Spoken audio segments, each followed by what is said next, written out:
Durante las últimas 2 semanas hemos estado hablando en el seminario sobre historia de la Iglesia antigua. Ha sido una clase maravillosa, sobre todo por ese enfoque de que es tan importante interpretar los hechos de la historia a la luz de la palabra de Dios. Son cosas que a veces no tenemos en cuenta, a veces no consideramos. Y viendo todo esto de la historia de la Iglesia y comparándola con la historia secular, uno se pone a pensar que casi siempre los temas por los cuales las naciones riñen, las naciones pelean, es debido a la búsqueda del poder, pero no la búsqueda de un poder por el objetivo que conlleva tener poder, sino buscar el poder por sí mismo. El poder se vuelve una meta, es decir, a través del poder controlar todas las cosas, controlar a todas las personas y hacer la egoísta voluntad de muchos gobernantes. Así lo observamos. Ese no es el objetivo bíblico del poder. Pero también notaba en esa historia que muchos hombres, sobre todo los filósofos, han perseguido la sabiduría, pero también la sabiduría como un fin en sí mismo y no la sabiduría por las razones bíblicas. Cuando nosotros vamos a la Biblia, nosotros vemos tanto el poder como la sabiduría como manifestaciones de Dios, en los cuales Dios muestra un propósito de su propia gloria. Y en la iglesia a los Corintios parece ser uno de los temas más relevantes dentro de toda la carta. Quisiera que siguiéramos con nuestra serie sobre primera carta a los Corintios. Y les invito en el primer capítulo a leer los versículos 18 hasta el 24. Ese va a ser nuestro texto de hoy, primera a los Corintios 18 al 24. Uno de mis hermanos, por favor, me provea agua. Gracias. Dice la palabra del Señor: porque la palabra de la cruz es locura a los que se pierden, pero a los que se salvan, esto es, a nosotros, es poder de Dios. 19. Pues está escrito: destruiré la sabiduría de los sabios y desecharé el entendimiento de los entendidos. ¿Dónde está el sabio? ¿Dónde está el escriba? ¿Dónde está el disputador de este siglo? ¿No ha enloquecido Dios la sabiduría del mundo? Pues ya que la sabiduría de Dios, el mundo no conoció a Dios mediante la sabiduría, agradó a Dios salvar a los creyentes por la locura de la predicación. Gracias, mi hermano. Porque los judíos piden señales y los griegos buscan sabiduría, pero nosotros predicamos a Cristo crucificado, para los judíos ciertamente tropezadero y para los gentiles locura.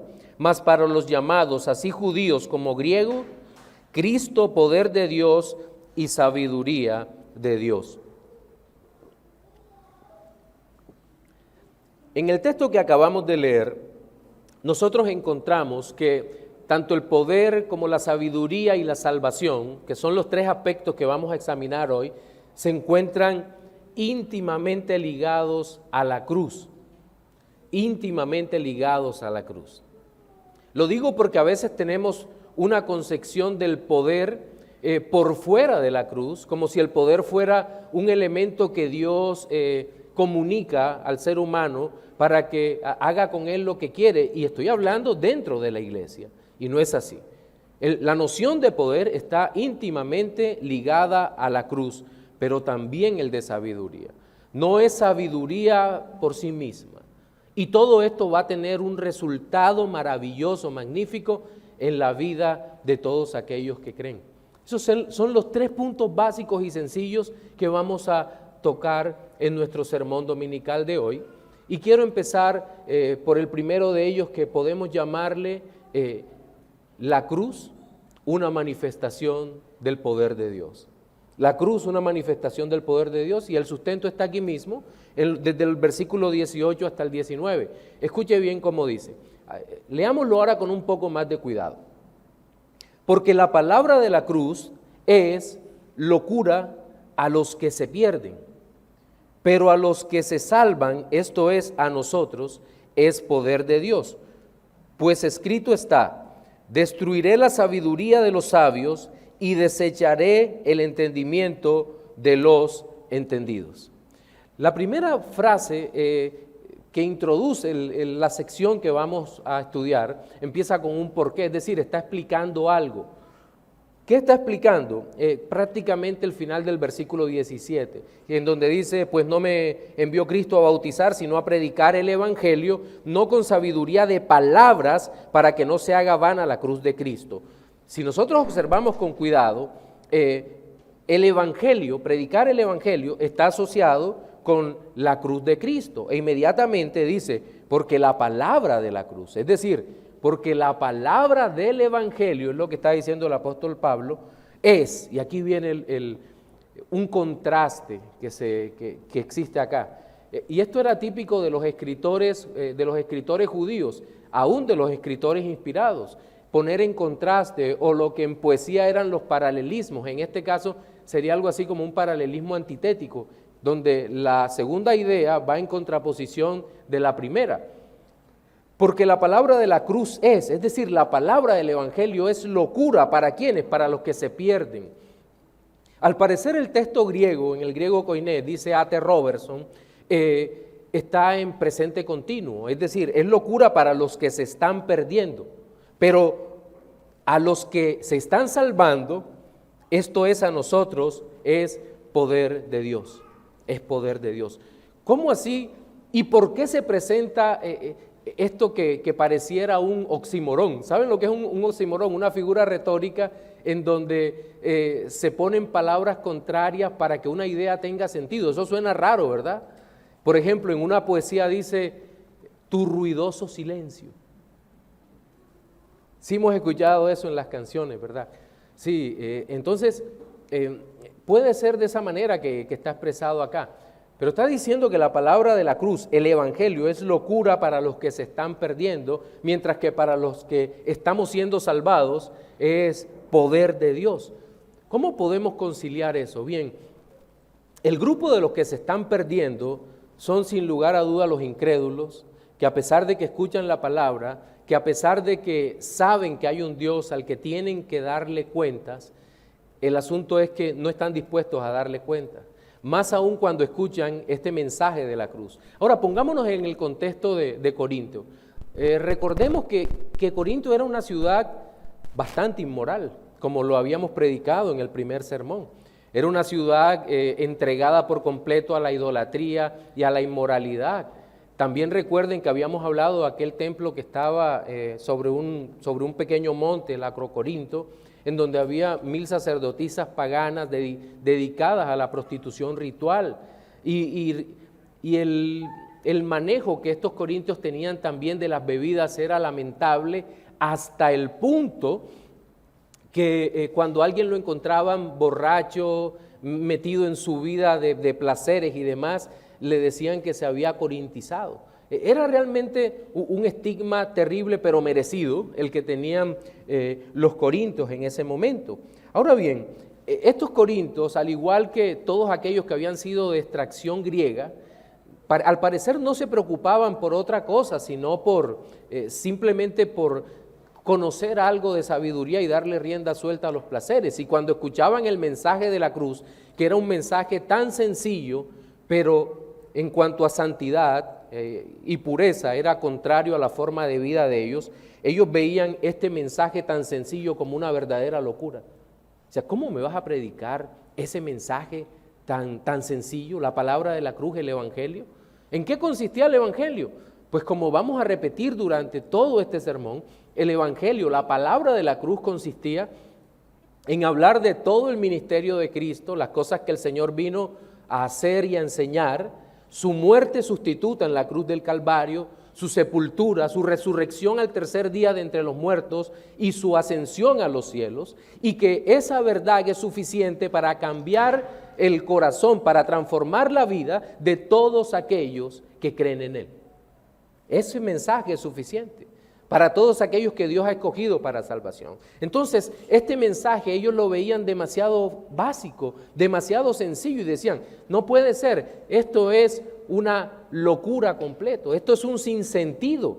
Lo que ustedes enseñan no tiene ningún tipo de poder. Ahora bien,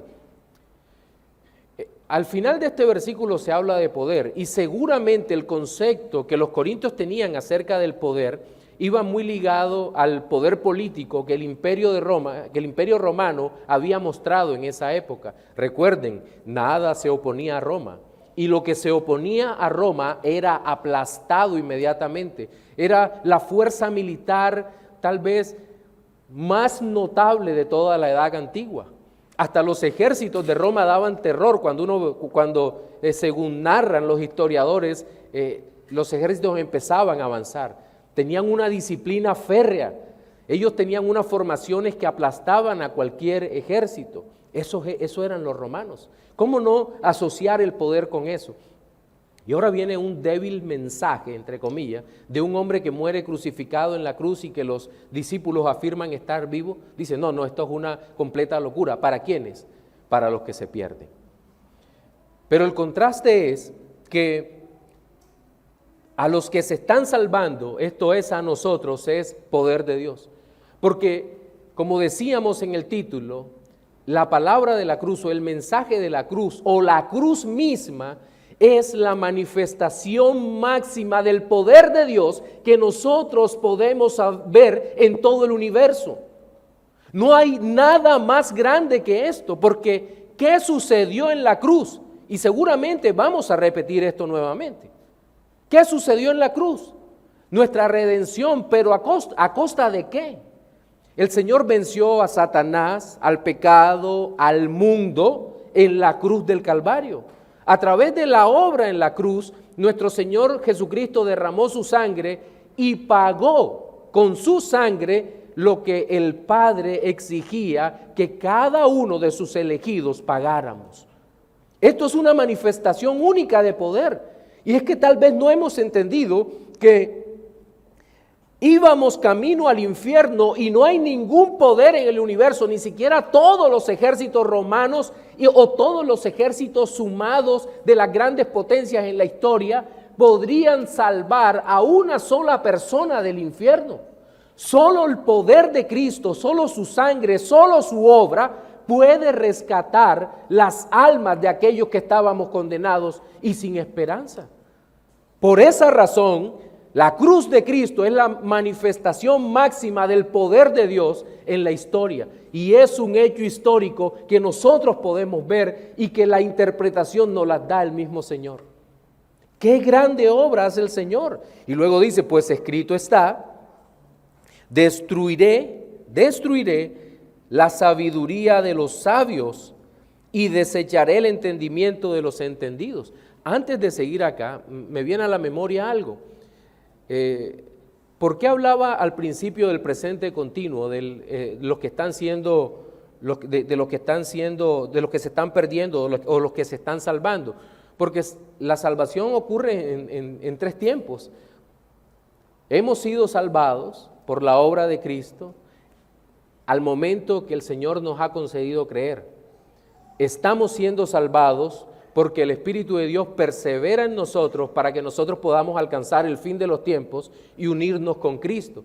Y seremos salvados cuando una vez glorificados podamos estar para siempre con el Señor. Y quería que eso no se nos pasara por el uso de los tiempos que aparece tanto en Reina Valera, que está en tiempo presente, y en Biblia de las Américas, o si usted encuentra alguna otra Biblia que haga una traducción más pegada al texto en este punto, pues está escrito, destruiré la sabiduría. Y aquí no quiero que usted piense como muchas veces se nos dijo, me refiero a los que somos un poquito más antiguos en el Evangelio, que la sabiduría es pecado. Y se confunde sabiduría e intelectualismo y prácticamente se condena la lectura de libros, se condena el estudio, ¿no? Y cuando empezamos a ir al seminario nos miran como seres extraños y también por culpa de muchos que apenas tienen 2 materias de seminario, miran a todos por encima del hombro y usan palabras que los demás no entienden. Pero no, eso no es lo que está condenando el Señor. El estudio, el esfuerzo de conocer al Señor a través de la palabra siempre será algo maravilloso. Y Dios quiera que todos tuviéramos buenos hábitos de lecturas, de por lo menos leer 30, 40 libros al año y conocer mejor la palabra de Dios y leer diariamente la Biblia. Pues a este tipo de sabiduría Dios no la condena. Dios condena la sabiduría mundana, como lo vamos a ver en el capítulo 2. ¿Se acuerdan que hay una parte en donde dice que los príncipes de este mundo tienen una sabiduría carnal, animal, diabólica? Porque si tuvieran la sabiduría de Dios y hubieran conocido al Señor, no hubieran crucificado al Señor. Entonces, lo que condena el texto es un tipo de sabiduría de los sabios. El hombre que trata de justificarse delante de Dios y que cree que todo está bien y que, como dice Hendrickson, cree que puede ser tan listo como Dios. No, eso lo condena. Y también desecha el entendimiento de los entendidos. Y aquí uso una cita que es Isaías 29:14, incluso está reseñada en algunas Biblias. Y es interesante que el escritor, que Pablo, haga la cita de Isaías, porque ese es el mismo texto en donde está que este pueblo de labios me honra, pero su corazón está lejos de mí. ¿Se acuerdan? Entonces aquí lo que está diciendo es un pueblo que realmente cree más en el ritual, que cree que puede salirse con la suya, pero sin tener un corazón totalmente entregado al Señor. Entonces, hasta aquí hemos visto que la cruz de Cristo, las palabras de la cruz, es la manifestación mayor, máxima del poder de Dios en este universo. Pero también tenemos que decir que la cruz de Cristo es la demostración de la sabiduría de Dios. A partir del versículo 20 y hasta el 21 dice: ¿dónde está el sabio, de este sabio que está hablando? ¿Dónde está el escriba? ¿Dónde está el disputador de este siglo? ¿No ha enloquecido Dios la sabiduría del mundo? Pues ya que en la sabiduría de Dios el mundo no conoció a Dios mediante la sabiduría, agradó a Dios salvar a los creyentes por la locura de la predicación. Y aquí es bien interesante porque Pablo nuevamente empieza a hacer preguntas retóricas. Parece que Pablo nos acostumbrara a ese tipo de preguntas. Recordamos lo que es una pregunta retórica. Es una pregunta que todo el mundo sabe la respuesta.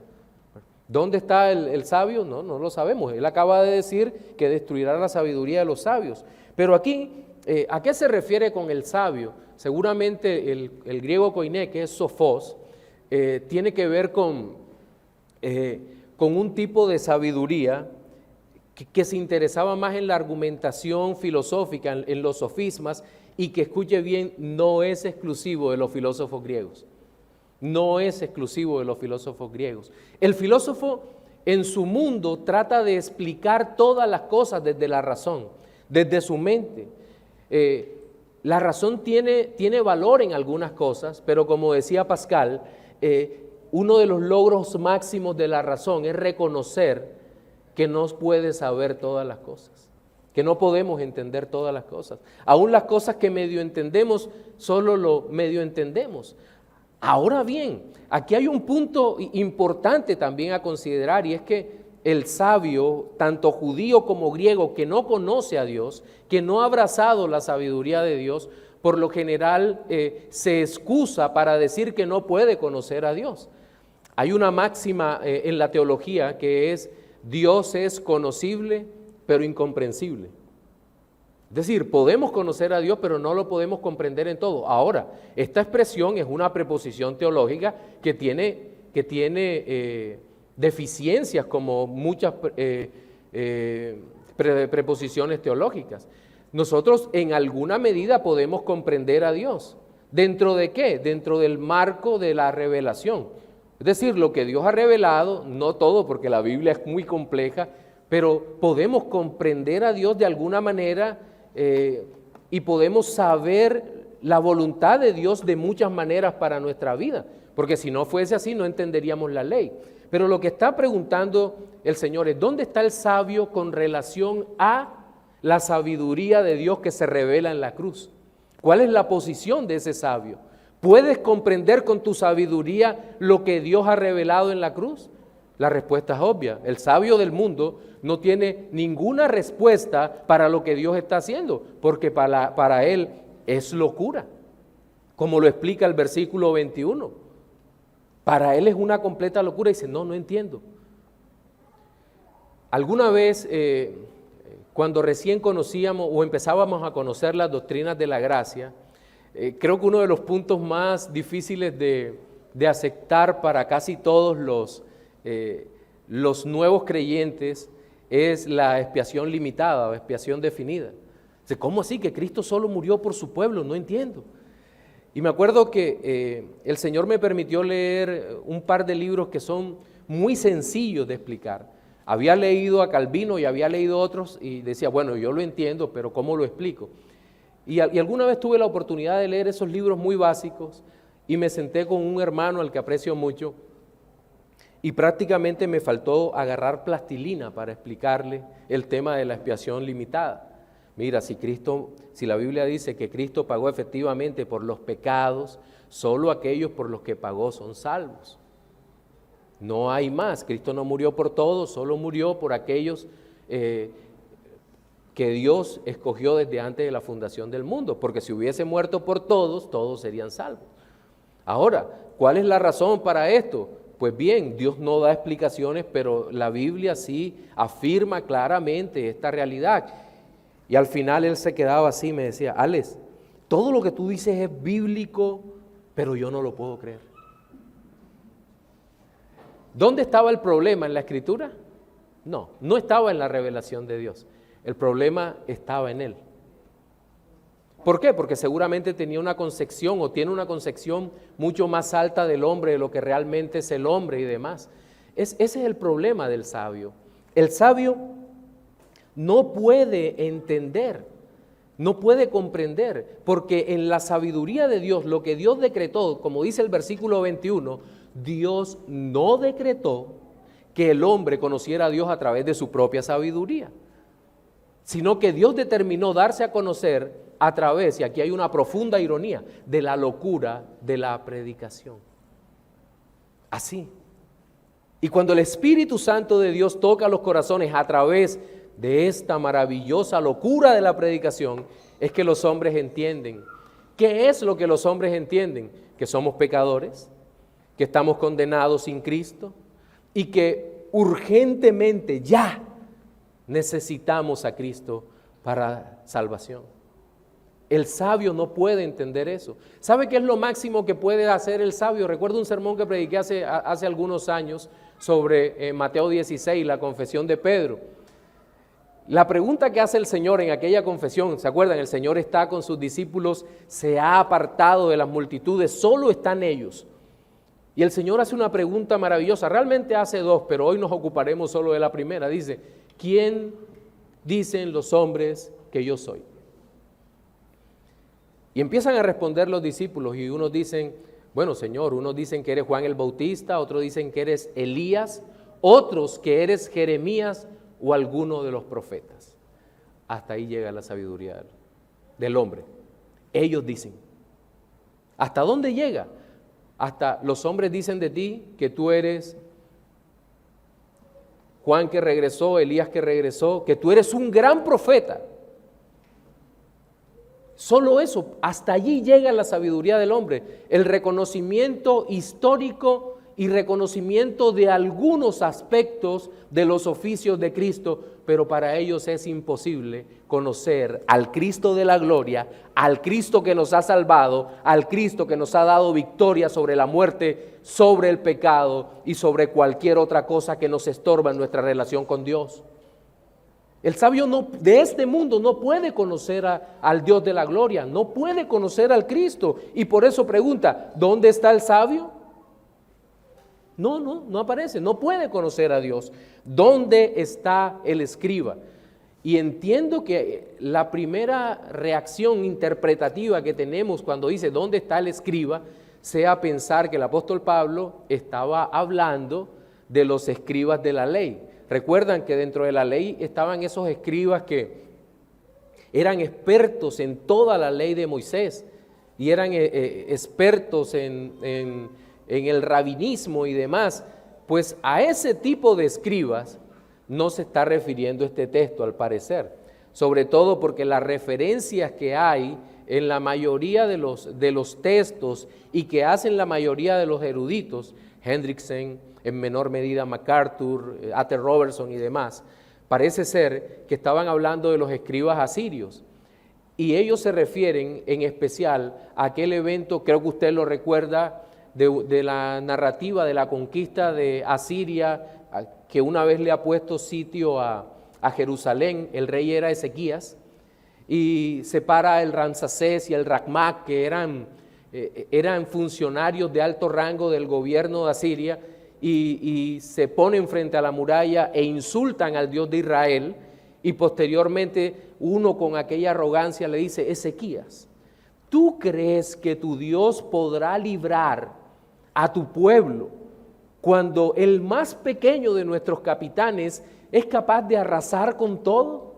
¿Acaso pudieron los dioses de tales y tales y tales naciones acabar, detener el avance de nuestro ejército? No, Ezequías, no vas a poder hacer nada y deja de engañar a tu pueblo. Fue lo que le dijeron estos funcionarios. Bien, estos funcionarios arrogantes y demás llevaban consigo a los escribas, que los escribas eran una especie de control interno del rey para evitar que el botín se perdiera. Ellos anotaban todo. ¿Cuántas barras de oro se tomaron? Tantas. ¿Cuánta ropa? Tanta. ¿Cuántas espadas? ¿Cuántos se mataron en batalla? ¿Cuánta arrogancia, cierto? Aquí llevamos a estos escribas. Y creo que la figura que usa Pablo, en donde dice, ¿dónde están los escribas?, es cuando recordamos lo que ocurrió en aquel lugar. Era el profeta Isaías, el profeta institucional en ese momento, porque vivía cerca de la institución, cerca de la nobleza, y dice: no va a quedar ni uno, no te preocupes, el Señor va a librar. Y narra la historia de la Biblia, que un ángel del Señor salió y mató a 185,000 asirios. ¿Y dónde quedó el escriba? Los que iban a anotar, los que iban a capturar los muertos, ni siquiera para anotar lo que ellos mismos habían perdido. Los escribas quedan reducidos también. Pero luego aparece otra palabra, otra frase, otra pregunta retórica. ¿Dónde está el disputador de este siglo? ¿Dónde está el disputador de este siglo? Bien, el disputador era algo así como un polemista. En la antigüedad había dos clases de hombres que les gustaban las disputas. Los apologistas, que eran los que defendían el evangelio en contra de las herejías y demás. Esa era una forma de disputador, pero aquí seguramente se refiere a un polemista, es decir, alguien que introduce una idea para que la idea sea discutida. Este hombre, este polemista, frente a la realidad de la sabiduría de la cruz, tampoco es nada. Y cierra toda la idea diciendo: ¿no ha enloquecido Dios la sabiduría del mundo?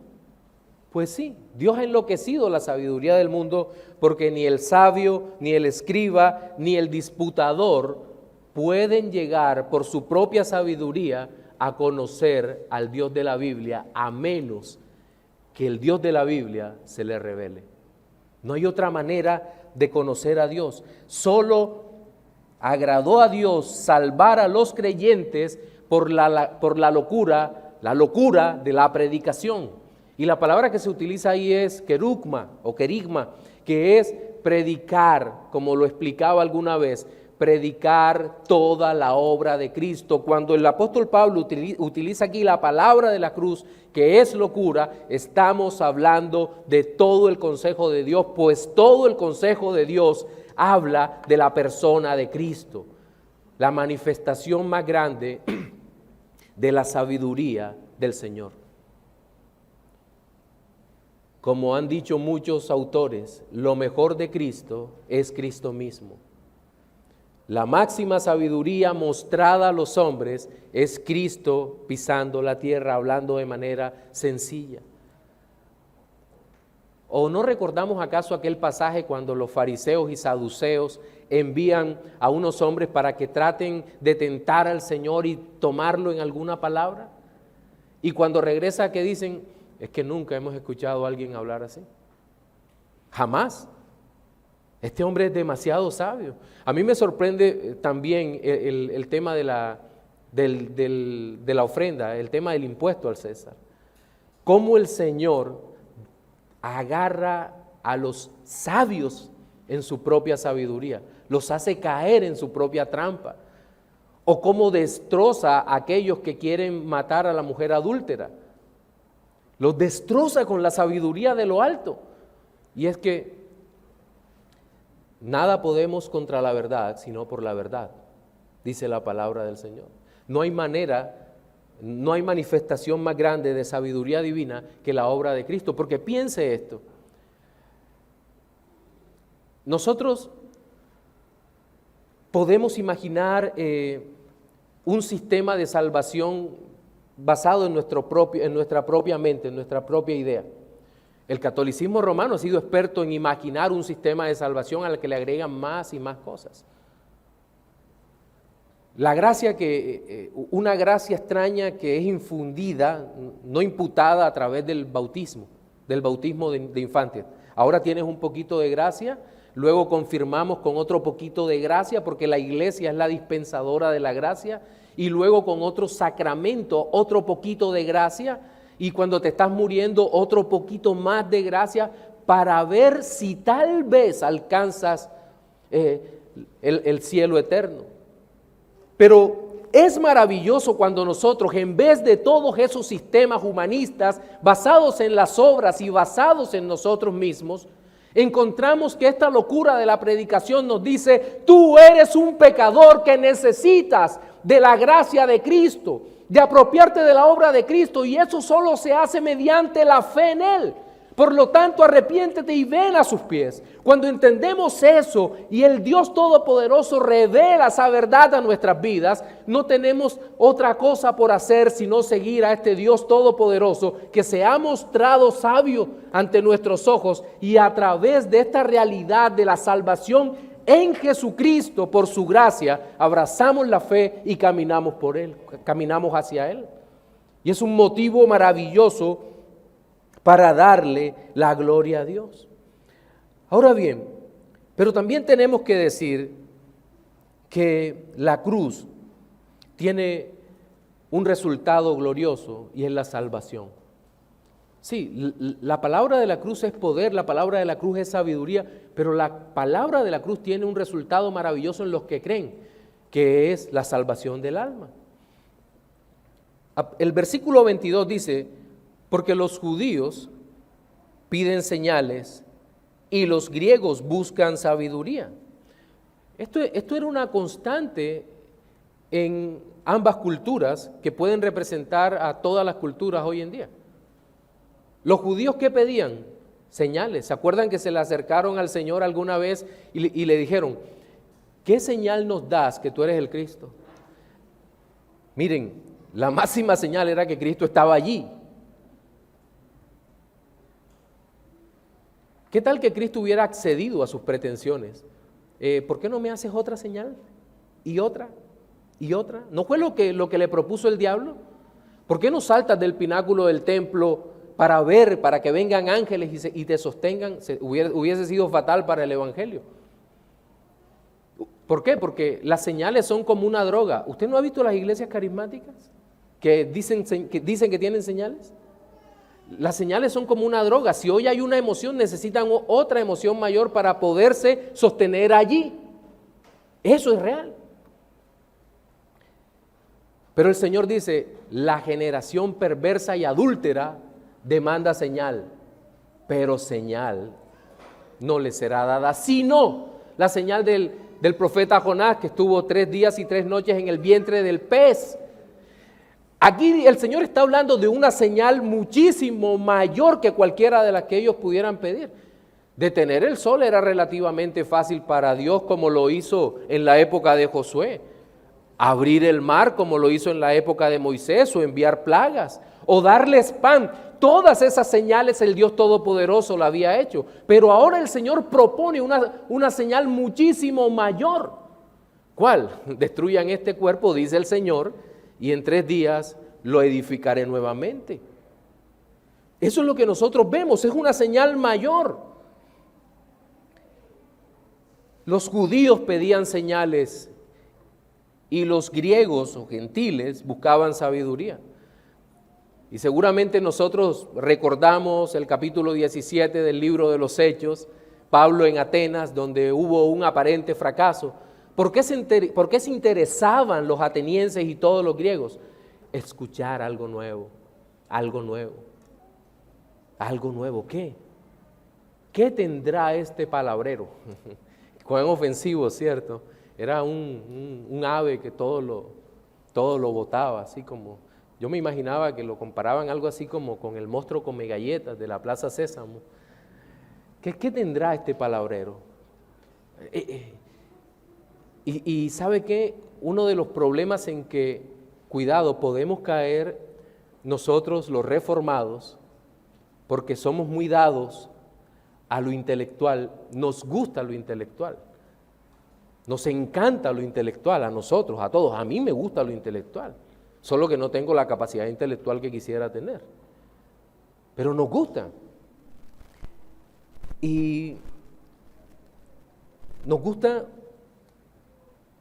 mucho, a ellos les gustaba ese tipo de sabiduría, un tipo de sabiduría que era humana, la sofía, es decir, la argumentación hermosa, lógica, que se seguía. Eso en sí no está malo, el problema es cuando a través de eso quieres conocer a Cristo. Simplemente no puedes conocer a Cristo. Nosotros hablamos otro tipo de sabiduría, la sabiduría que viene de lo alto, ¿cierto? Pero nosotros, aquí nuevamente, nosotros debe contextualizarse con el nosotros del versículo 18. Esto es a nosotros los salvos. Nosotros los salvos predicamos a Cristo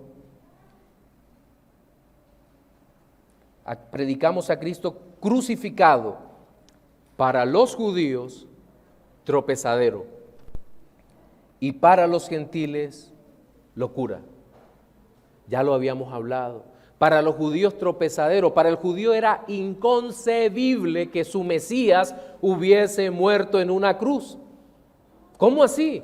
Porque ellos esperaban que el Mesías viniera con ejércitos, quitando a los romanos y restableciendo a Israel como el centro del universo. Así se percibían ellos, como el centro del universo. No. El sufrimiento del Mesías no era concebible para ellos. En el siglo XI, un rabino apellido Ranchi y el otro no recuerdo, prohibieron la lectura del libro de Isaías en su capítulo 53, donde se habla de los sufrimientos del siervo del Señor. ¿Por qué lo prohibieron? Aún desde el mismo Antiguo Testamento, porque no podían concebir que el Hijo de Dios encarnado sufriera de forma vicaria por su pueblo. No podían concebirlo. Para ellos era un absoluto tropezadero. Para los gentiles, locura, lo que hablábamos. ¿Cómo es posible que el héroe de la narrativa muera a manos de sus enemigos y que hoy en día proclamen que ha resucitado y no tome venganza de los enemigos? Era realmente una locura para ellos. Yo creo que el pensamiento griego se puede resumir en las obras de la prosa ática, es decir, la Odisea, la Ilíada, la Eneida y todas esas obras que nos mandaban a leer en en la escuela y que nos tocó volver a leer ahora porque en la escuela lo leíamos por obligación y no disfrutábamos de esa narrativa.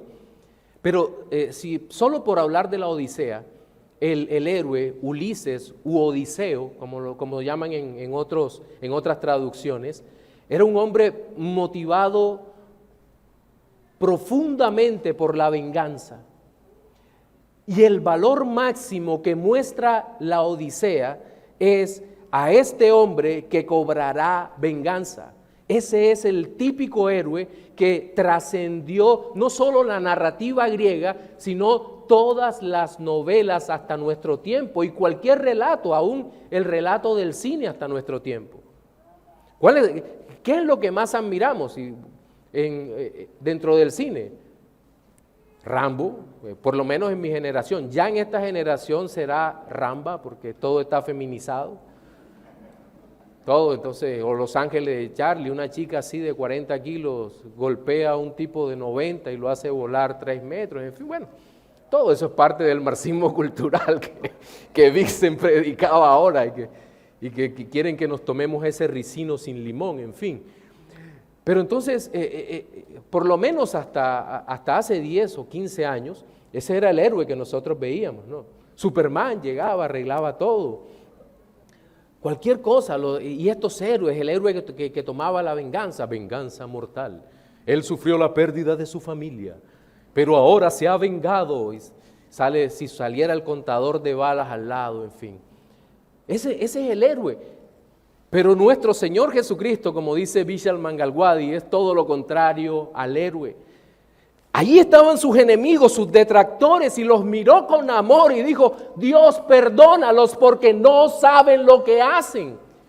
Y ese ejemplo trascendió en el tiempo hasta que un tal Esteban estaba siendo apedreado y también levantó su rostro al cielo y dijo: por favor, Señor, no le tomes en cuenta este pecado.